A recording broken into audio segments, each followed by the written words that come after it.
The calendar. So while I was out, y'all took your Unit 6 test. I did put the Unit 6 test and review grades in last week. I opened up the Unit 6 test today for you to see your results and start working on corrections. So if you want to take a correction form with you to work on in Cat Tracks throughout the week or at home, you should be able in Aware to go to My Test Scores and pull up that Unit 6 test, your results, and correct the ones that you missed. Remember, when you're doing corrections, you can work with people, you can ask me questions, you can use your notes, you can look things up online. Okay, whatever you need to figure out what you did wrong and get it corrected. And then you'll turn those corrections in. You can get up to 10 points back on that test grade. Now, if 10 points doesn't get you to where you're passing that test, so if you bombed it, then you'll want to correct it so you understand what you did wrong, but then you can come in and retake during Cat Tracks sometime.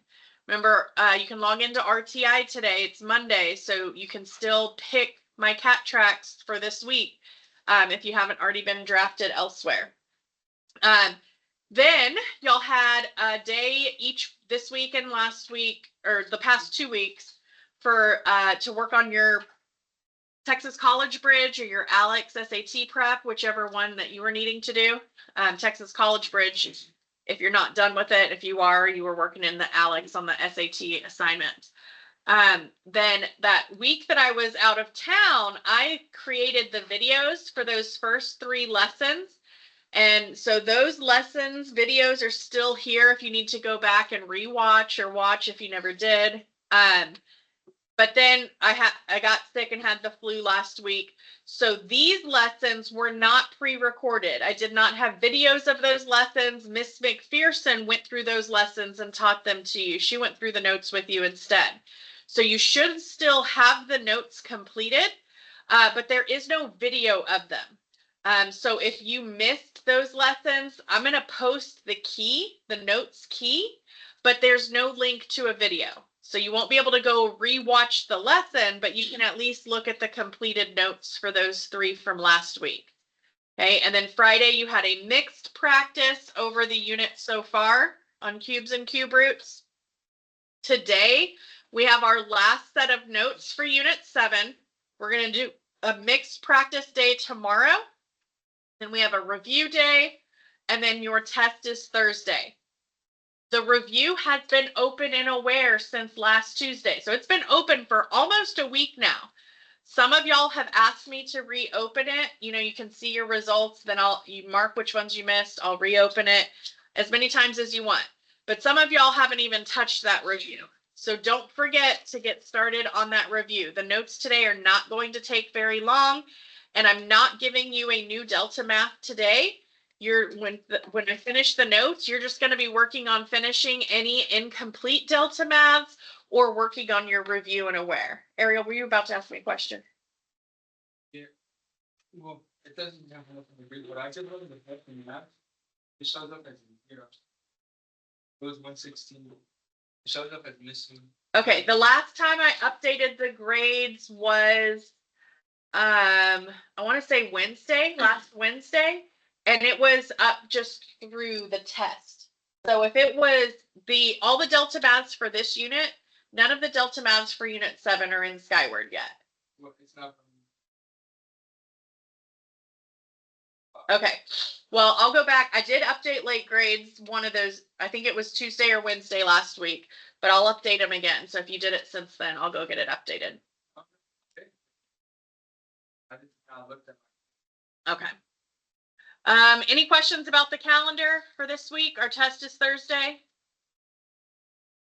Okay, so I'm going to work on these Delta maths from this current unit, Unit 7. Like I said, they're not in Skyward yet, but I'll start today putting those grades in Skyward. And then once I get the new grades put in, when I have time this week, I'll go back and update late grades again. But again, the Unit 6 test, if you want to get that grade up, you can still do test corrections. I opened it up today for you to start test corrections. And then the Unit 6 review, when you log into Aware, you definitely should see the Unit 7 review. Many of you we'll see the unit 6 and 7, because some of y'all never did the unit 6 review and you have a 0 for it. You can still go and do that unit 6 review in Aware for credit. Okay, I'll still accept that. Okay, so if you want to try and get that submitted to get that grade up, you still can. Okay, so let's take a look then at our last set of notes here for cube and cube root functions. You talked last week about the inverse relationship between cube and cube root. Remember, inverse relationships don't change. It's always the same.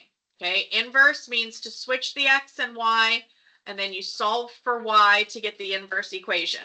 Okay, graphically, we talked about graphically when we did this with quadratics and square roots. Square and square roots are inverses. Okay, and we've done this with everything. When you're looking at an inverse graphically, it's a reflection across the line y equals x. So those of you who prefer a visual, okay, you can enter your equations in Desmos and see if they reflect across that line to see if they're inverses. But the method that we're reviewing today and practicing with cube and cube roots is the composition.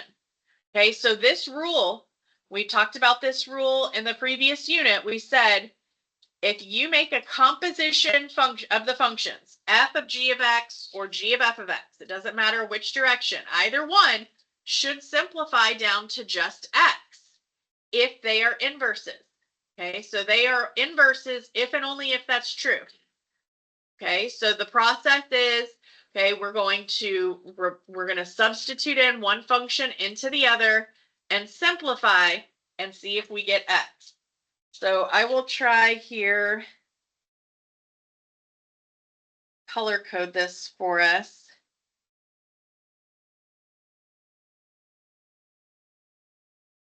Let's do blue and green. All right, so if I take the g of x function and I make it the input inside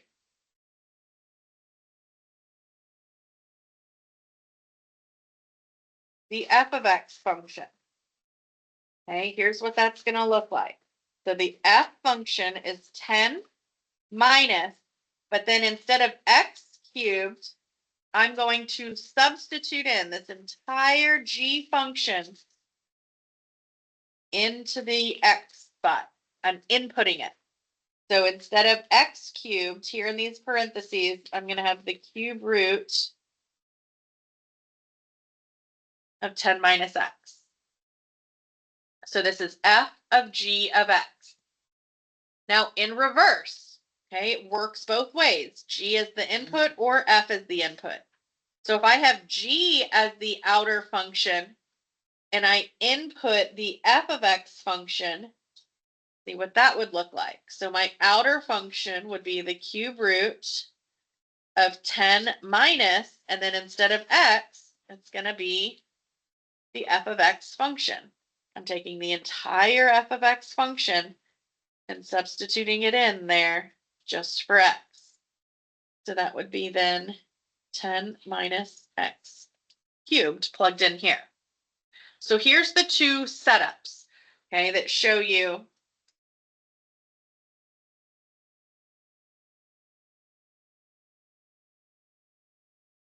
now we're going to simplify. Now when we simplify these, both of them should come out to just x if these are indeed inverses. So I'm going to start over here on the left. Okay, when I go to simplify this, I've got a cube on a cube root. So the cube and cube root operations cancel each other out. So I've got the 10 minus, and then in these parentheses now, the cube root's gone. I'm left with just 10 minus x. So now when I simplify this, I need to distribute this negative so that I can drop these parentheses. So that becomes minus 10 plus x. And then you've still got that 10 in front here. So when I go to simplify this, now that the parentheses are gone, 10 minus 10 is what?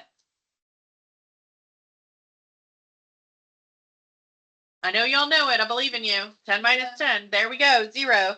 So the 10 minus 10's gone, and I'm left with just x.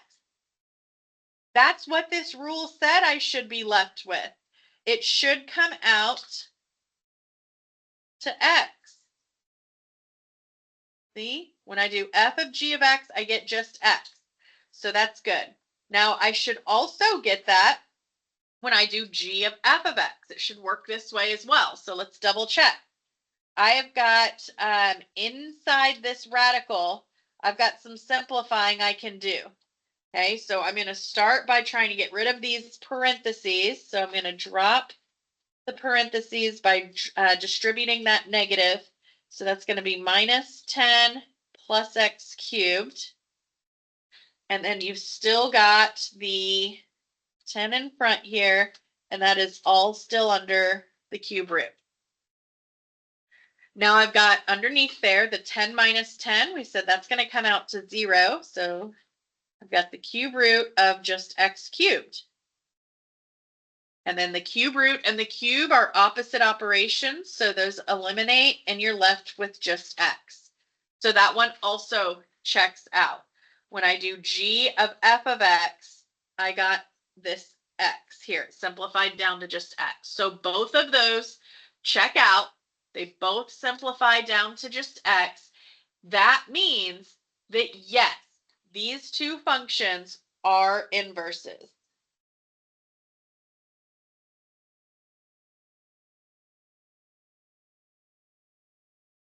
Okay, so this is asking you yes or no, are these inverses? Now I do want to just show you quickly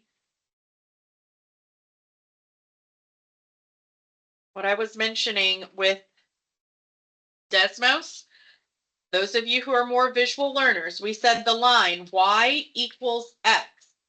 I'm going to make this a black dashed line.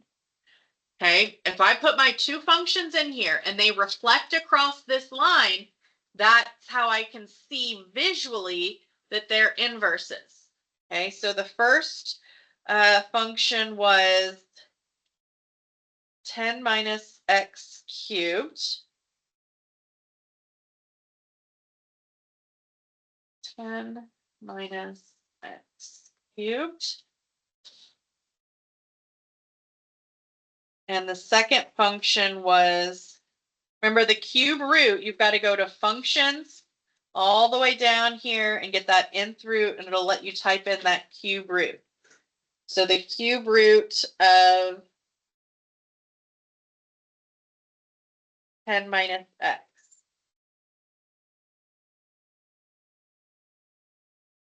Okay, so now I have a visual of those two functions, and you can zoom out if you need to. If I folded this along that line, would everything line up, the blue to the green? Yeah, I can see those are a reflection of each other across this line. Okay, so those of you who are more visual learners, you can see visually the graph. These would be a reflection. These are inverses of each other.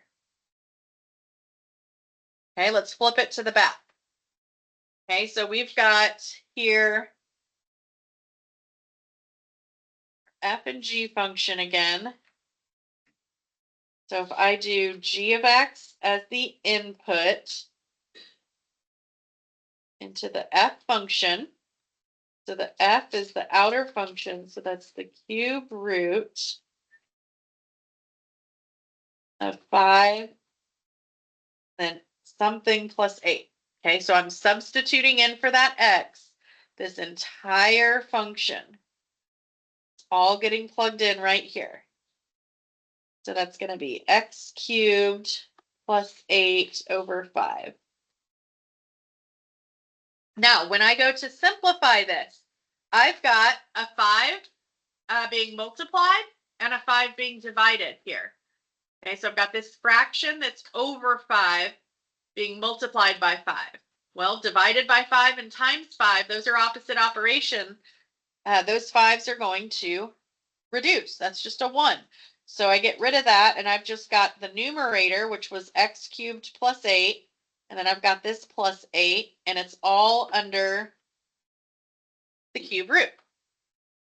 Well, what happens with those 8s? Plus 8 plus 8, what's that? 16. Those do not cancel out. Okay, it would have been really nice if those canceled out, because then we would have just had the cube root of x cubed, which would have also reduced to just x. This one, though, is not going to reduce to x. Okay, so I can't take this any further. So it does not look like these are inverses. But if you're not sure, if you're like, ooh, maybe I made a mistake somewhere, maybe I messed up, let's try it the other way. Let's try g as the outer function and f of x as the input. So if g is the outer function, that's something cubed plus 8 over 5. Okay, and then I'm plugging in the whole f function, which is the cube root of 5x plus 8. So when I do it this way, I've got the cube root. So those do reduce, which leaves me with 5x plus 8 all over 5. Now again, the 8 plus 8 reduces to a 16. But now I can't reduce that either, as far as I can take it. So these did not reduce to x. So no, these are not inverses. So we can see based on the composition, they did not come out to x, so they are not inverses. And then I can also show that to you graphically. 5x plus 8.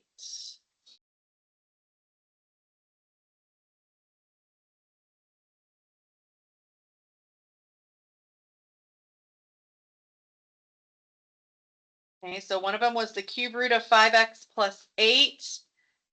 And the other one is x cubed plus 8 over 5.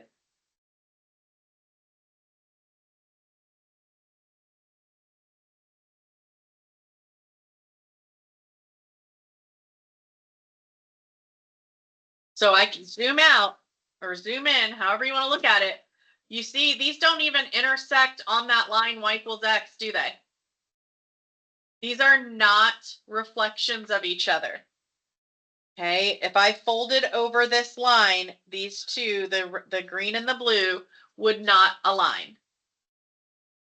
So I can see visually here, these are not inverses.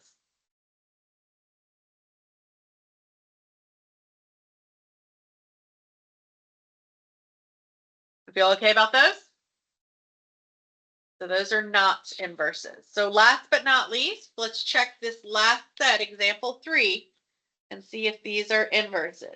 So I'm going to try g of x as the input inside the f function first. So the f function is the cube root of something minus 10 and then plus 9. Now I'm substituting in here the g function. So it is x, oops, minus 9 cubed plus 10.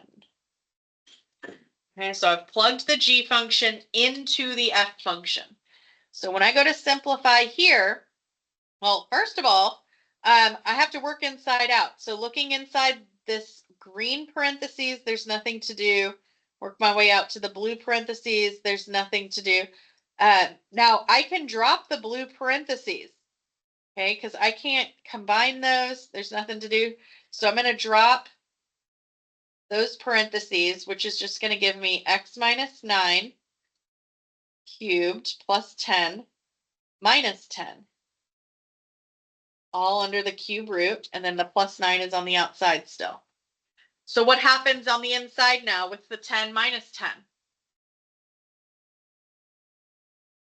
Yeah, that cancels each other. So now I've just got x minus 9 still cubed under the cube root, and then plus 9 on the outside. Well, cube root of a cube, those cancel each other out. So I've got x minus 9 plus 9. And again, the -9 and +9 cancel, and it's simplified down to just x. That's what it should simplify down to if they're inverses. So that checks out. Now I'm going to double check it the other direction with f of x as the input into the g function. So if g is the outer function now,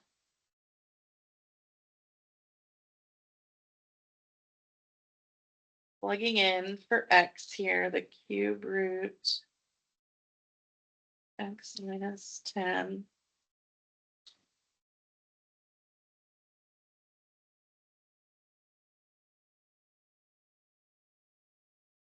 Yes. All right, so to simplify here, looking in these parentheses, the +9 -9 are going to cancel each other.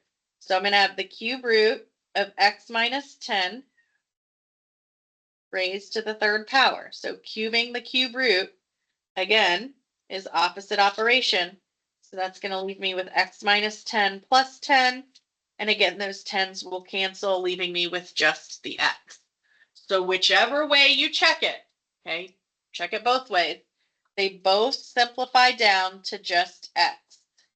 So yes, these are inverses. And if you wanted to look at them graphically, those of you who are more visual, check out the graph and they should be reflections across that line y equals x. So we'll double check it real fast. So it's x minus 10 plus 9. Minus 10. 9 on the outside. And then the other one was x.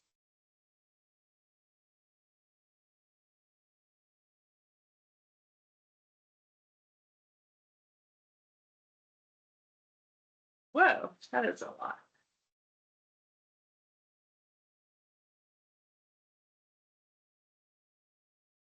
Check that I put that in right. Yep, that's it. And then you can zoom out here. See how this one, they intersect on the line y equals x? If I were to fold it over this line y equals x, those do indeed line up, don't they? The blue and the green? Yeah. So I can see visually that those are inverses. Okay, so when it's just a yes or no, are they inverses? This is how we algebraically check, okay, using compositions. Okay, but you can also visually check with Desmos by looking at the graphs. Okay, if that's your preferred method. You'll feel okay about compositions for inverses? Okay, you're trying to see, does it simplify down to just x? Okay. All right, so I'm not giving you a new practice today. Again, we are just going to work on finishing any incomplete Delta Maths that you still have. Under the upcoming tab, there should be a couple if you haven't finished them. And then under the past due tab, there may be several for this unit or last unit. And then your review is in Aware for Unit 7. I'll reopen it. If you submit it and want to make note of what you missed, I'll reopen it and you can correct your mistakes. If you still haven't done your Unit 6 review in Aware, you're also still able to do that for credit as well. Okay, we'll do a mixed practice tomorrow and practice that composition that we just talked about. That'll be in the mixed practice tomorrow. And then we'll take a day to go over any review questions that you have. And then your test is Thursday.